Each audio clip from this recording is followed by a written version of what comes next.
नमस्कार। Higher mathematics के इस YouTube चैनल मैथ क्लब में आपका स्वागत है। आइए आज हम कक्षा 11वीं का पहला चैप्टर सेट पढ़ रहे हैं। पिछले वीडियो लेक्चर में हमने पढ़ा सेट क्या है, सेट की डिफिनीशन क्या है, सेट कितने प्रकार से लिखा जा सकता है, roster form, set builder form, set का नोटेशन क्या है, ये हमने जाना। आज हम कुछ एक्सरसाइज के क्वेश्चनों को लेंगे और पढ़ेंगे सेट के कितने प्रकार हैं। ये कहानी शुरू करने से पहले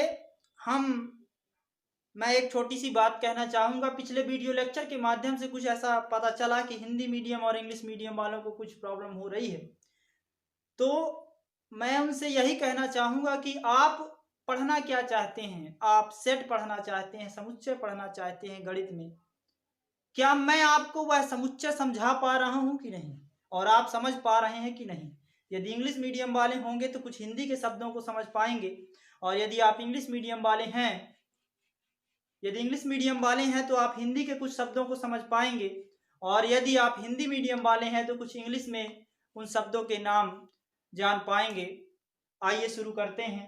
तो हम लोगों ने पढ़ा था सेट को दो प्रकार से लिखा जाता है। एक रोस्टर फॉर्म होता है, रोस्टर फॉर्म कहलाता है सारणीबद्ध तरीका। दूसरा होता है set builder form. Set builder form कहलाता है समुच्चय निर्माण रूप।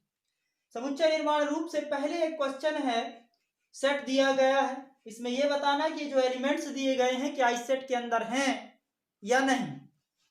किसी सेट में किसी एलिमेंट की उपस्थिति को दर्शाने के लिए हम एक सिंबल का यूज करते हैं।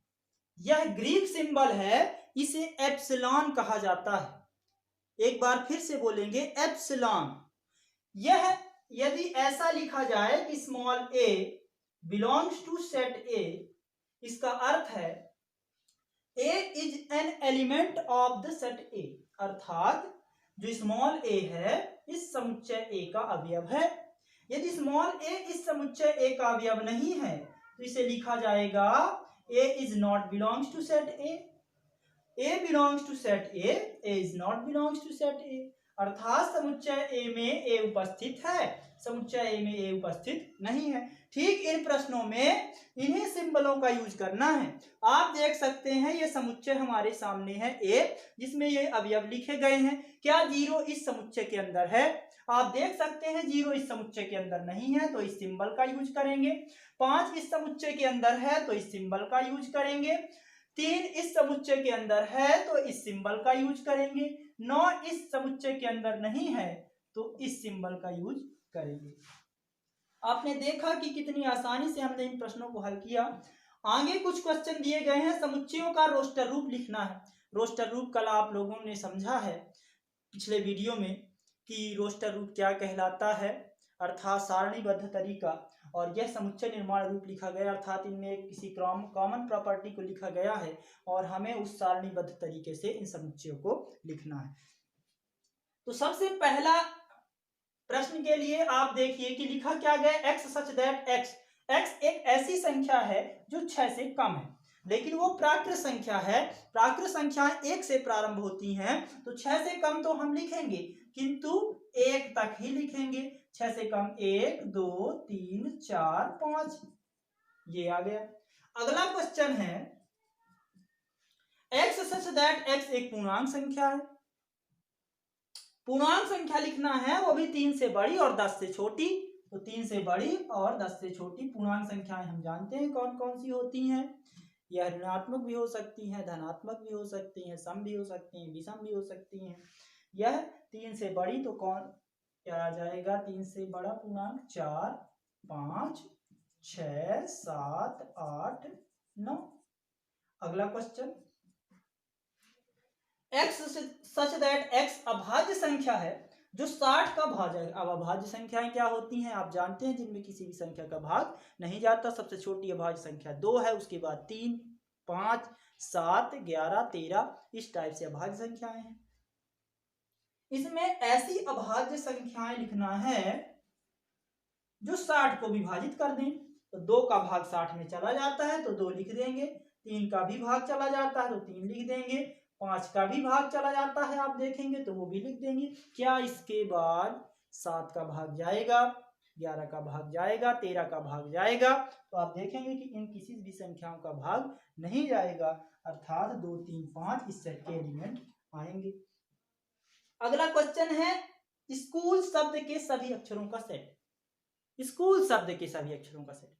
स्कूल, अब ये देखना है कि स्कूल में जो लेटर लिखे गए हैं वो अल्फाबेट के अनुसार जो पहला लेटर आएगा उसको लिखेंगे, अर्थात जो आप ABCD पढ़ते हैं, जो पहले लेटर आते हैं जो इसमें लिखे गए हैं उनको पहले आप लिख दीजिए, और किसी भी लेटर को रिपीट नहीं करना है, क्योंकि आपको पता है सेट में किसी भी एलिमेंट को रिपीट नहीं किया जाता। तो आप देखेंगे स्कूल सबसे पहले आएगा C, तो आप लिखेंगे C। C के बाद आएगा H,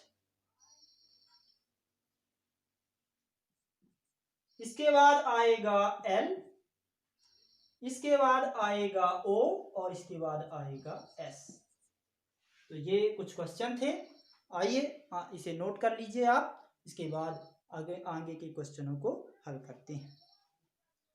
अगला क्वेश्चन है सेट बिल्डर फॉर्म या समुच्चय निर्माण रूप। समुच्चय निर्माण रूप पढ़ने के लिए पहले हमने पढ़ा है कि समुच्चय निर्माण रूप किस प्रकार से लिखा जाता है।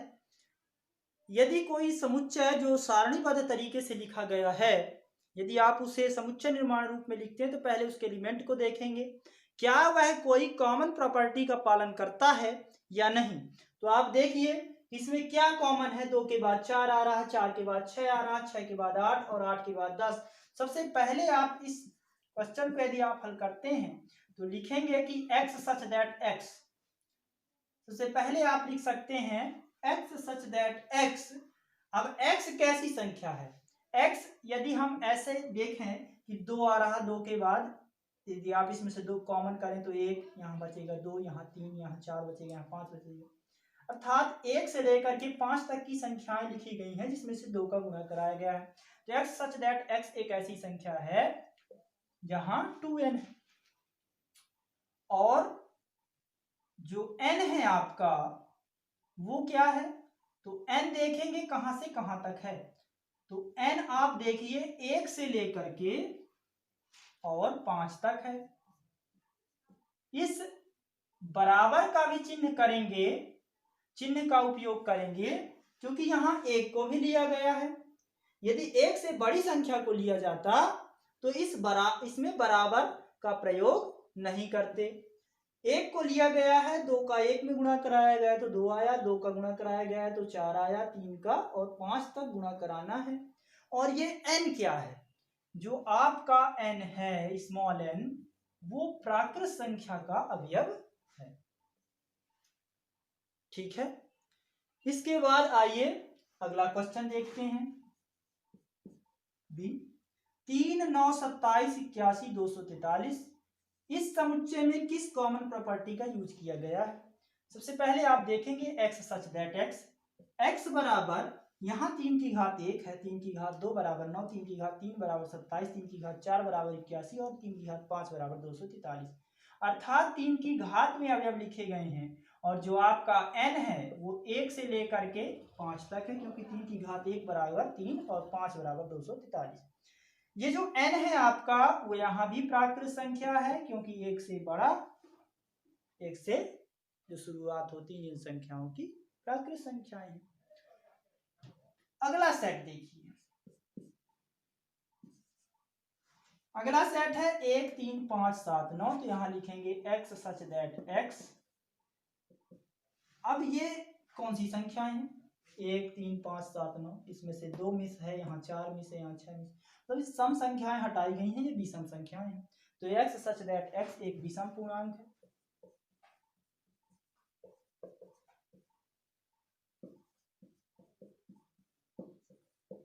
और जहां x जो है आपका वो 0 से बड़ा है और 10 से छोटा है, बस। तो इन क्वेश्चनों को आप नोट कीजिए। इसके आगे हम पढ़ते हैं सेट के प्रकार। आइए बच्चों कुछ डिफरेंट टाइप्स ऑफ सेट की बात करते हैं। पहला समुच्चय है रिक्त समुच्चय। वॉइड सेट, नल सेट या एम्प्टी सेट भी कहते हैं। रिक्त समुच्चय, रिक्त अर्थात खाली, तो ऐसा समुच्चय जो पूरी तरह से खाली हो, रिक्त हो, जिसमें एक भी अवयव ना हो, ऐसे समुच्चय को रिक्त समुच्चय कहते हैं। इसे फाई से व्यक्त किया जाता है। और यदि हम इसके उदाहरण देखें तो x such that x square plus 4 equal to 0 और x बिलोंग्स टू r। यह जानने से पूर्व पहले कुछ समुच्चयों के बारे में पढ़ लेते हैं। वास्तविक संख्याओं के समुच्चय को कैपिटल R से व्यक्त किया जाता है। सभी प्राकृत संख्याओं के समुच्चय को कैपिटल N से प्रदर्शित करते हैं और सभी परिमेय संख्याओं के समुच्चय को कैपिटल Q से, सभी पूर्णांक संख्याओं के समुच्चय को कैपिटल Z से।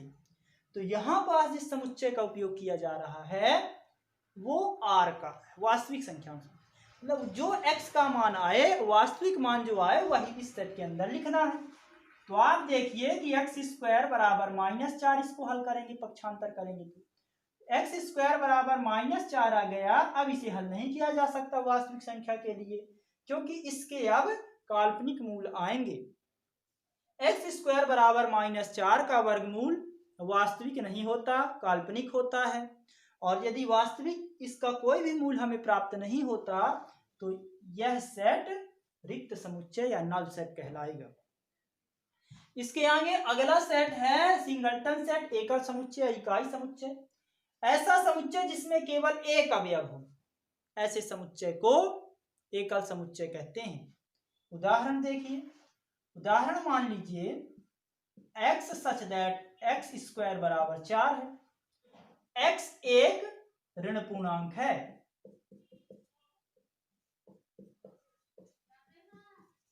x एक ऋण पूर्णांक है। आप x स्क्वायर बराबर 4 लिखे हैं तो x बराबर क्या लिखेंगे? -2 और +2। अब इसमें से जो ऋण पूर्णांक है उसे इस सेट के अंदर लेंगे,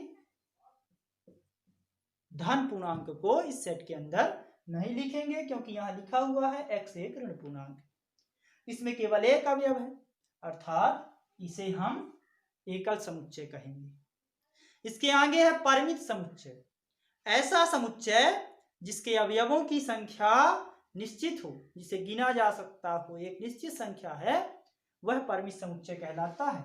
जैसे उदाहरण के लिए अंग्रेजी वर्णमाला के स्वर A, E, I, O, U, यह केवल 5 अवयव है। यह एक परिमित समुच्चय है। अपरिमित समुच्चय की बात करें तो ऐसा समुच्चय जिसके अवयवों की संख्या अनिश्चित होती है या अनंत होती है, वह परिमित समुच्चय कहलाता है। जैसे प्राकृत संख्याओं का समुच्चय n, परिमेय संख्याओं का समुच्चय q, वास्तविक संख्याओं का समुच्चय r, समित संख्याओं का समुच्चय c। इस टाइप से बहुत सारे सेट हैं जो अपरिमित समुच्चय हैं। अब एक प्रश्न आता है कि सर क्या फाई जो है वह भी अपरिमित समुच्चय है? तो नहीं, फाई एक परिमित समुच्चय है। परिमित समुच्चय की परिभाषा है यदि कोई समुच्चय जो या तो रिक्त हो या यदि अरिक्त है तो उसके अवयव निश्चित होने चाहिए। तो यदि रिक्त भी है तो वह परिमित समुच्चय है, किंतु यह जो समुच्चय है यह अपरिमित समुच्चय है। फाई में कोई भी अवयव नहीं है, यह रिक्त समुच्चय है, किंतु इस फाई को यदि ऐसा लिख दिया जाए समुच्चय के अंदर तब इसमें एक अवयव हो जाएगा और वो एक अवयव फाई हो जाएगा। अर्थात इस समुच्चय के अंदर भी एक समुच्चय और वो फाई है, अर्थात एक अवयव हो गया। तो यह सिंगलटन सेट के अंदर आएगा, एकल समुच्चय के अंदर। आई होप समझ में आ गया होगा आपको। अगला सेट है समुच्चयों का समुच्चय। समुच्चयों के समुच्चय की बात करें तो ऐसा समुच्चय जिसके अवयव स्वयं में समुच्चय होते हैं, वह समुच्चय समुच्चयों का समुच्चय कहलाता है। जैसे हमने कल बात की थी समष्टि समुच्चय, पिछले वीडियो लेक्चर में हमने कहा था यूनिवर्सल सेट। ठीक उसी प्रकार समुच्चयों का समुच्चय भी, उदाहरण के लिए हम बात करें किसी समतल में उपस्थित सभी रेखाओं का समुच्चय। अब जो रेखाएं होती हैं, प्रत्येक रेखा समतल पर स्थित बहुत सारे बिंदुओं का भी समुच्चय होती है, तो यह समुच्चयों के समुच्चय का उदाहरण कहलाएगा। आगे है समान समुच्चय। अब दो समुच्चय समान कब कहलाते हैं? दो समुच्चय समान कहलाते हैं यदि सेट ए में 1 2 3 अवयव हैं, सेट बी में 2 3 1 अवयव है, यह एलिमेंट आपस में बराबर हो। वही एलिमेंट, आगे पीछे भले क्रम यहाँ वहां हो, किंतु एलिमेंट वही हो, उसके अवयव जब समान होते हैं तभी समुच्चय समान होगा। एक और उदाहरण देखिए, यदि समुच्चय ए में 2 3 अवयव हैं, समुच्चय बी में लिखा गया है x such that x square minus 5x plus 6 equal to 0, तो जो यह समुच्चय होगा इसमें x के मूल निकालेंगे तो 2 और 3 आएंगे गुणनखंड करके, तो ये दोनों समुच्चय आपस में बराबर होंगे। आई होप आप लोगों को समझ में आया होगा। यदि यह वीडियो आपको अच्छा लगता है तो लाइक अवश्य करें। आपके एक लाइक का कोई चार्ज आपका नहीं कटेगा, ना ही हमें कोई चार्ज मिलेगा, किंतु वह एक लाइक हमारे लिए मोटिवेशन का काम करता है, इसलिए हमारे चैनल को लाइक और सब्सक्राइब करें। धन्यवाद।